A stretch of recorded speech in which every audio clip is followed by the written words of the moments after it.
Guys, maayong gabi diha, labi na sa Pilipinas. Huwag ka ng mga OFW.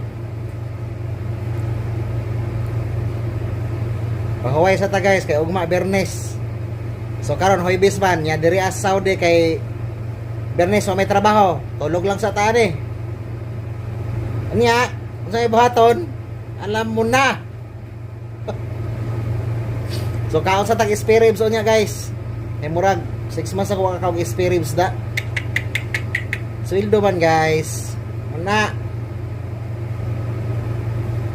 Oh, i-like lang ha. O di mo kaya i-share, like lang, like. Na. Sa tinod lang guys, 2 years ko wala nag-vlog. Kaya na-copyright, maguni ako ang YouTube. Bunya, gipasagdan na rin ako ba? Muna karon nag-live ko ginagmay guys. Muna, lingaw-lingaw ra ba? Alam mo guys, 13 years na ako diri Saudi guys. 13 years since 2011. 23 years old yan na ako diri. Mura ko gisuka. Nya karon kanilaging kalisod sa panahon. Kinahanglan mamlanog yun ta kay breadwinner god. Sabi nyo, kung wala lang ko ni abroad, ambot lang ako mga igsuon, dili gud siguro ni kay school ag college, dili ka human kay pitos magyud kayo. Lisod yung panahon. Munang ako naning kamot jud ko akong income pa school sa ilaha. Kaya ang farmer sa Pilipinas, guys, you know it. Bagsak ang farmer sa Pilipinas. Mahal ang bilihin ng abono, mahal yung per day para sa labor, mahal yung fertilizer, mahal yung medisina.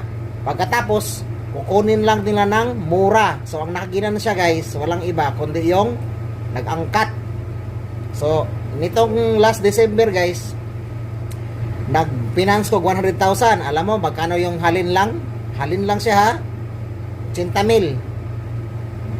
Yung pangalawang basakan, ang halin niya 30. So igo ra gid nakakaon, gikonsumo lang to siya guys. Igo ra gid siya. Muna ako nalipay po ko kay naman siya gamay ginansya, mga more or less 30,000 out of mga estimate na ko ato 7 ka hektarya. Mga 30,000 pesos lang siyang ginansya. Pero ang ginansya na yan, ginamit yan para hindi namin bininta, ginawang konsumo sa loob ng mga 4 to 5 months. So thanks pa rin sa Panginoon. Nangako kasi itong presidente natin na 20 kilong bigas. Ayan, effective tuloy na ang angkat nila 14 to 16 lang. Oh, kaya palpak. Kaya